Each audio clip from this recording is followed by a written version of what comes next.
الحمد للہ رب العالمین والصلاة والسلام علی سید الانبیاء والمرسلین اما بعد فاعوذ باللہ من الشیطان الرجیم بسم اللہ الرحمن الرحیم السلام علیکم ورحمۃ اللہ وبرکاتہ۔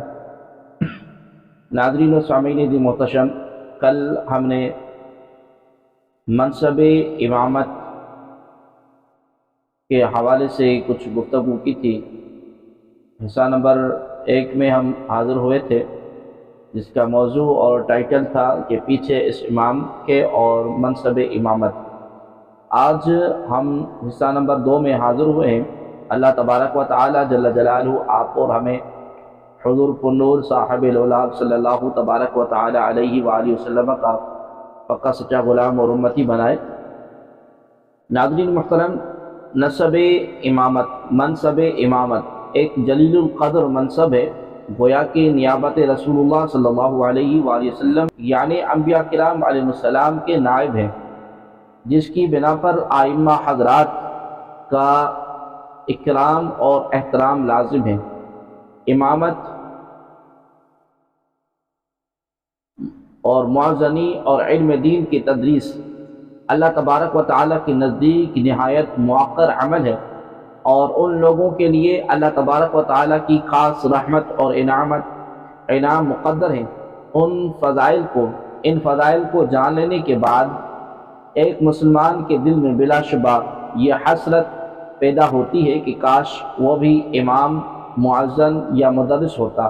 لیکن دوسری جانب جب ہم موجودہ دور میں اپنے معاشرے کے ائمہ اور معزنین اور مدرسین کے حالات اور ان کے ساتھ لوگوں کے سلوک اور رویوں کا جائزہ لیں تو بہت افسوس اور تکلیف ہوتی ہے۔ آج حالات یہاں تک پہنچ چکے ہیں کہ دیندار اور باشعور سمجھے جانے والے مسلمان بھی امامت، بالخصوص معزنی اور مکاتب کی مدرسی کو حقارت کی نگاہ سے دیکھتے ہیں۔ بعض مساجد اور مدارس کے ذمہ داران مختلف طریقوں سے ان حضرات کو ہراساں کرتے رہتے ہیں۔ جھوٹے الزامات لگانا، چھوٹی چھوٹی غلطیوں پر سخت رویہ اختیار کیا جاتا ہے، خصوصاً معزنین کو بالکل بھی خاطر میں نہیں لایا جاتا۔ بلا شبہ ان سے غلطیاں اور کوتاہیاں بھی ہوتی ہیں، لیکن ایسے وقت میں ان کا ادب اور احترام ملحوظ رکھتے ہوئے انہیں تنہائی میں تنبیہ کی جائے۔ لوگوں کے سامنے ان سے سخت کلامی کرنا بالکل بھی جائز نہیں ہے۔ ذمہ داران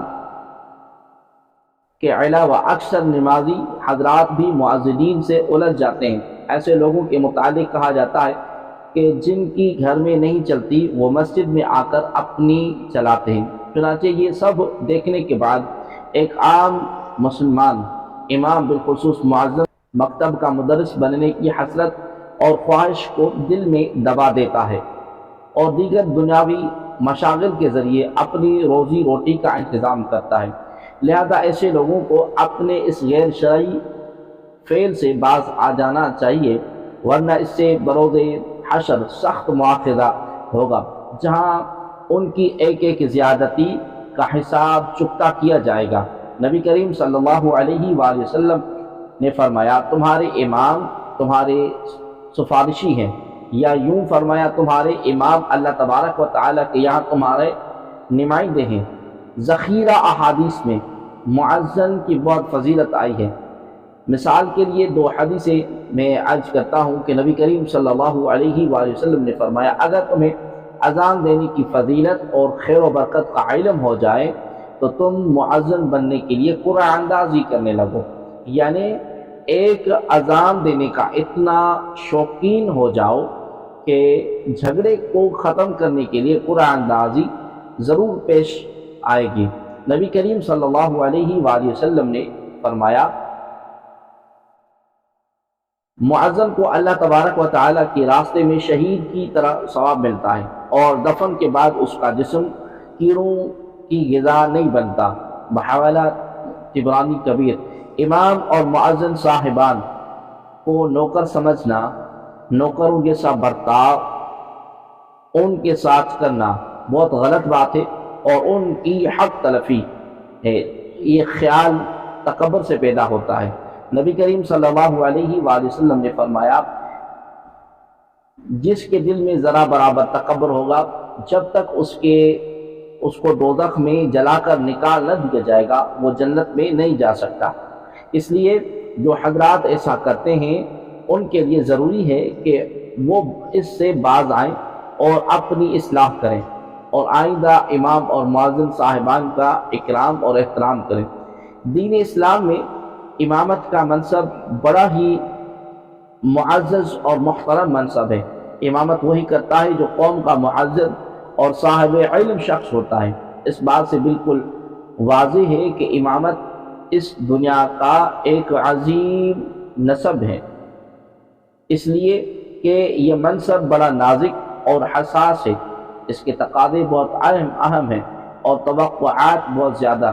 اگر معاشرے کا جائزہ لیا جائے اور ائمہ کرام میں اقدار مفقود نظر آتی ہے جو اس منصب کے لیے نہایت ضروری ہے، تاہم رسول اکرم صلی اللہ علیہ وسلم نے اس عہدے کو جو عزت بخشی اور اس کو جو راہ عمل متعین کی ہے اس نے اس کی عظمت کو ختم نہیں ہونے دیا۔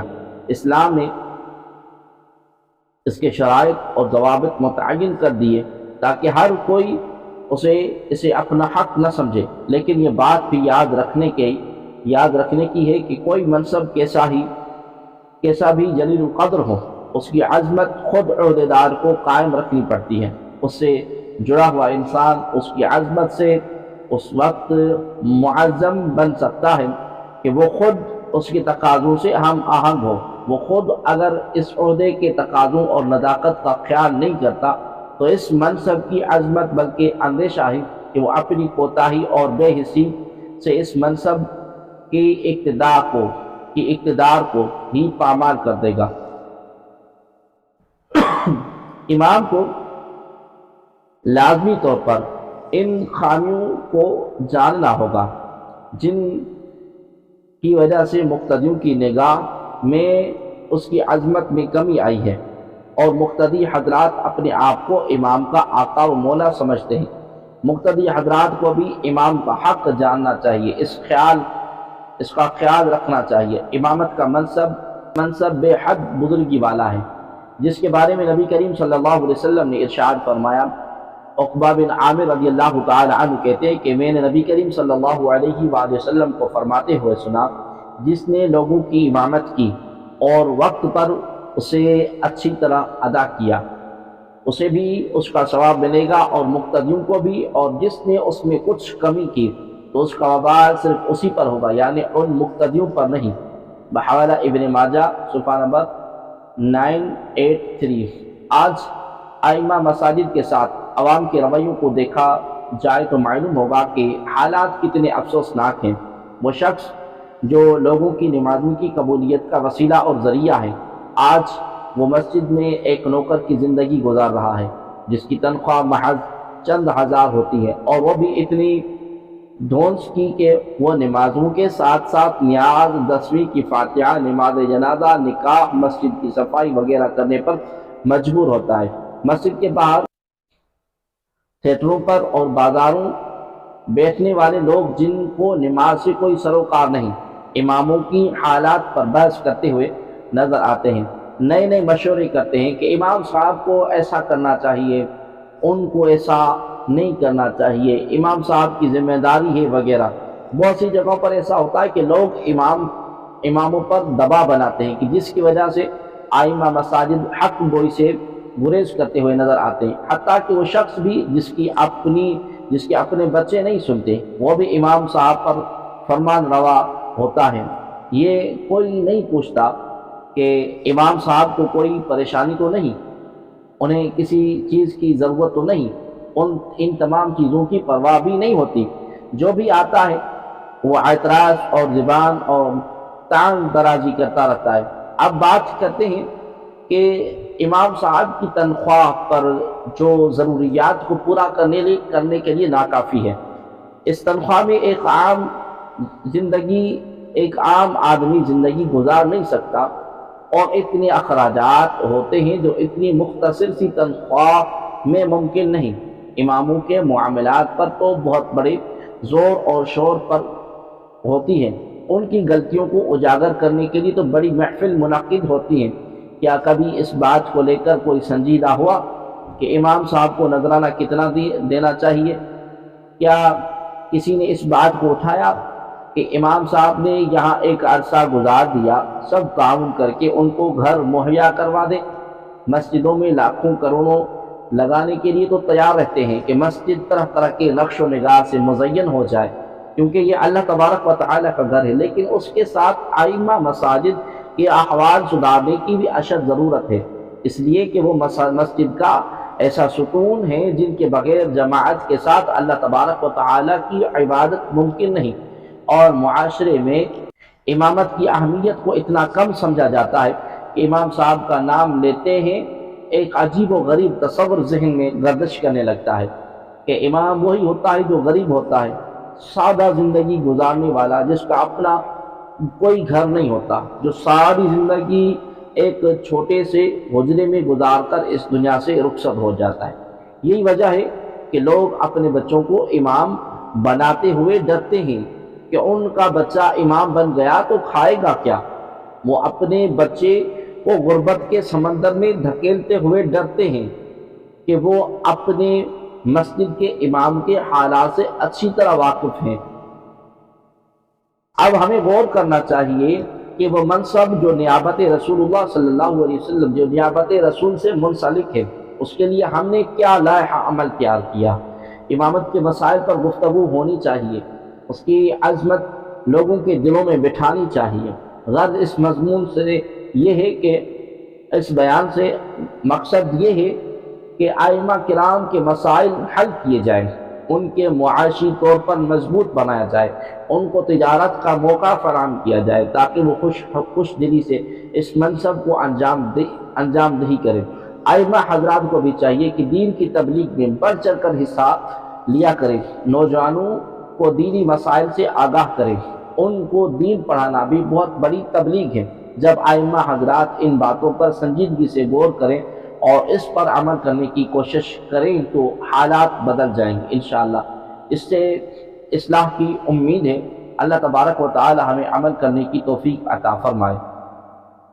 فقہاء کرام رحمہ اللہ علیہم نے اس بات کی وضاحت کی ہے کہ مسجد کے متولی اور مدرسے کے محترم کو لازم ہے کہ خادمان مساجد اور مدارس کو ان کی حاجت کے مطابق اور ان کی علمی قابلیت اور تقوی اور صلاح کو ملحوظ رکھتے ہوئے وظیفہ و مشاہرہ یعنی تنخواہ دیتے رہیں، باوجود گنجائش کے کم دینا بری بات ہے اور متولی خدا کے یہاں جواب دہ ہوں گے۔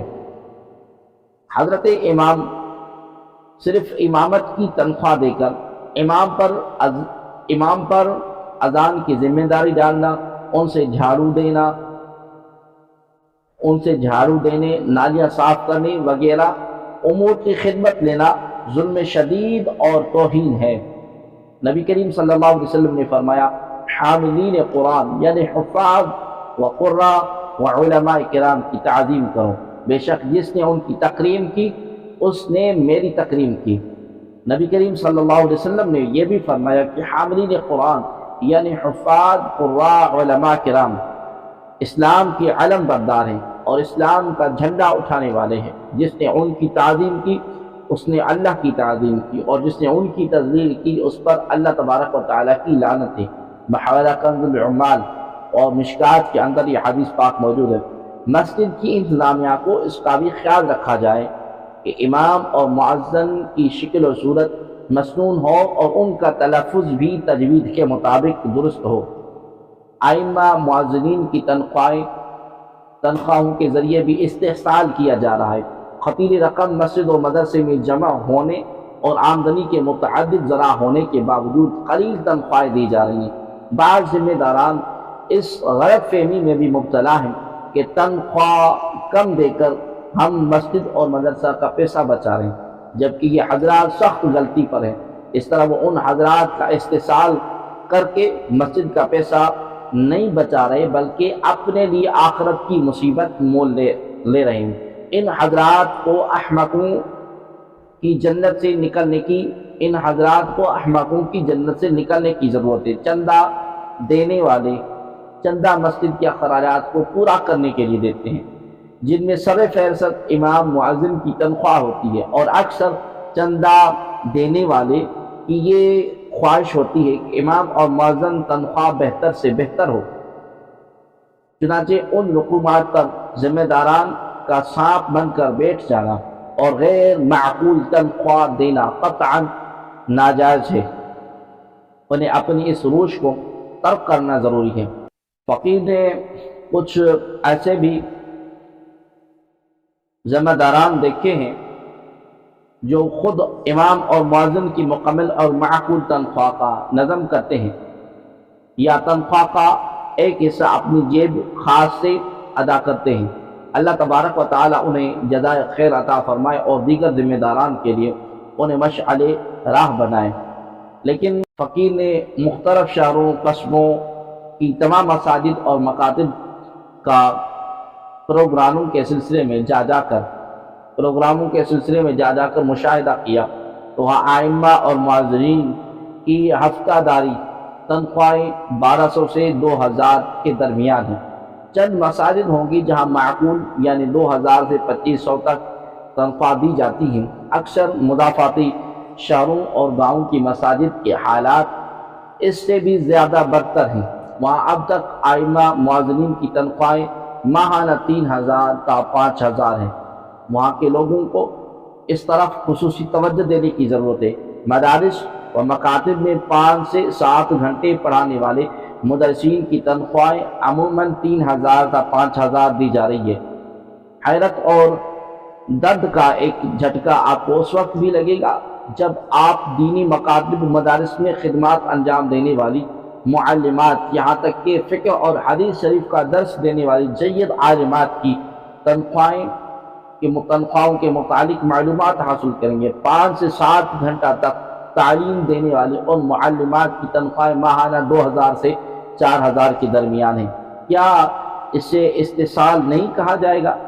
اب آپ خود موازنہ کر لیں کہ ایک مزدور بھی کم از کم 20 سے 30 سے 40 ہزار ماہانہ کما لیتا ہے، جبکہ دین متین کی حفاظت اور اس کی ترویج اور اشاعت اور امت کی آخرت سنور جائے، اس کوشش میں اپنا بچپن جوانی کے ایام جھونک دینے والے ان سعادت مند نفوس کے ساتھ امت کا کیا سلوک ہے؟